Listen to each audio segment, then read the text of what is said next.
Es difícil precisar con exactitud el origen de la música y embarcarlo en una época precisa de la historia, pero la música tiene su origen en la búsqueda del lenguaje, es decir, en la necesidad de la comunicación, donde posiblemente contribuyeron mucho el sonido de la naturaleza, como ser el fluir de las olas, el cantar de los animales marinos, el fluir del viento, etc. La voz. Los investigadores coinciden que las primeras manifestaciones musicales fueron vocales, por lo que se puede suponer que el primer instrumento musical del ser humano fue su voz, a lo que existen las fuentes de la música, las cuales se manifiestan en el alma, como ser la alegría, provocada por un resultado de pequeños momentos felices en la vida, y la tristeza, provocada por la muerte de un ser querido, o la libertad perdida, etc. La música en la antigua Grecia. En los inicios de las culturas, en la fase mitológica, la música aparece siempre como sobrenatural. No se ha podido determinar como en los otros pueblos cuando apareció en la antigua Grecia. Con la conquista de Roma se inicia la decadencia de la cultura griega. La música pasó a manos de los profesionales, mientras que anteriormente se trataba de un auxiliar de la región.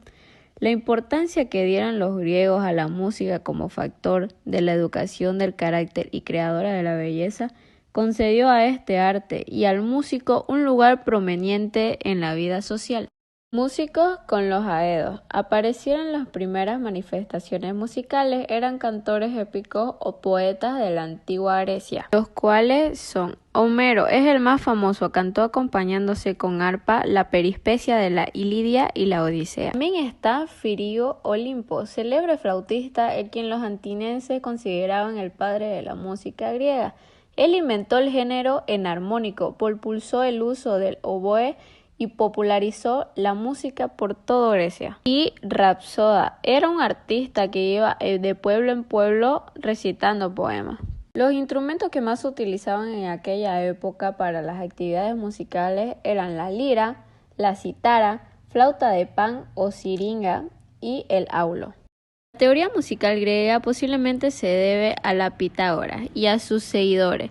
Más tarde, Platón se une también a las investigaciones musical griegas. Esto nos hace ver que la música y las matemáticas siempre estuvieron estrechamente ligadas. La música en Roma.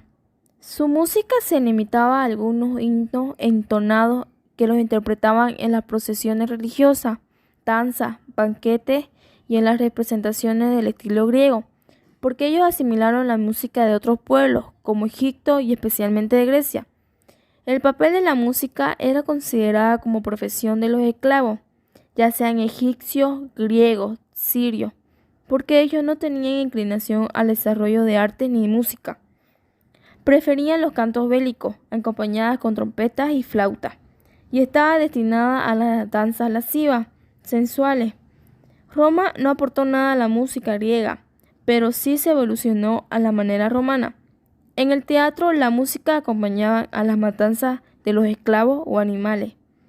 Entre sus primeros instrumentos están los de viento, que son la flauta y la tibia. Se destacaron en la fabricación y uso de trompetas rectas. Entre sus emperadores está Nerón, que era un tirano cruel y extravagante, y Calígula, que fue un emperador depredador y que estaba loco. Tema número 2. La Edad Media. En esta época se hacía música cristiana, pero los romanos no querían que hagan música hacia Dios.